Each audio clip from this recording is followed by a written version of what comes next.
Election पर हो रहा है। मैं अजय जी आऊंगी, मेरे साथ कर्मचारी और एक आम आदमी के तौर पर सत्यम शुक्ला जी हैं। सत्यम जी, आप मान रहे हैं कि हाँ भाई एक साथ चुनाव होने चाहिए, सभी पंचायत स्तर पे, निकाय स्तर पे और लोकसभा विधानसभा का एक साथ होना चाहिए?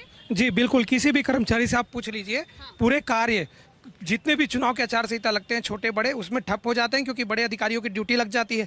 यदि एक ही बार होगा, और जो कोविंद जी ने जो रिपोर्ट सौंपी है उसमें स्पष्ट कहा है कि लोकसभा विधानसभा चुनाव के 100 दिन के भीतर पंचायत और नगरीय निकाय के चुनाव किए जाने हैं, साथ में ही नहीं।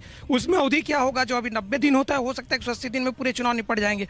उसमें ये भी बात कही गई है कि यदि कोई सरकार कहीं पर कोई उपचुनाव होता है या सरकार बदल जाती है, कुछ गिर जाती है, तो जो बचा हुआ अवधि है उसके लिए वो चुनाव होगा, पर उस समय भी तो आचार संहिता लगेगा ना। तो कुल मिला के इससे कितना फायदा है, क्या है, ये तो सरकार जाने। रही बात परिवर्तन की, तो सरकार की मंशा तो दिख रही परिवर्तन की, पर मैं ये जनता के हित में यही रहेगा, एक देश एक चुनाव जो होगा वो कहीं ना कहीं बहुत अच्छा होगा। क्योंकि आजकल हम देखते हैं 4 या 5 विधायक कहीं जीत के आ जाते हैं। रायपुर में ही देख लीजिए, जैसे निर्दलीय पार्षद आ गए, वो जिसको भी समर्थन करेंगे उस पार्टी के लिए टेंशन रहते हैं। तो ये ब्लैकमेलिंग जो है ना वो खत्म हो जाएगी।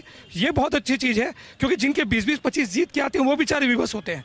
तो वो मुझे लगता है कि इसमें नहीं होगा। रही बात क्षेत्रीय पार्टी का, तो जो जन नायक होगा, जो जनता का सेवक होगा, वो चुनाव जीतेगा। और निर्दलीय लोकसभा जो जनता के मुद्दे उठाएगा, जनता के लिए काम करेगा, जनता उसे चुनेगी। सूरज जी, आप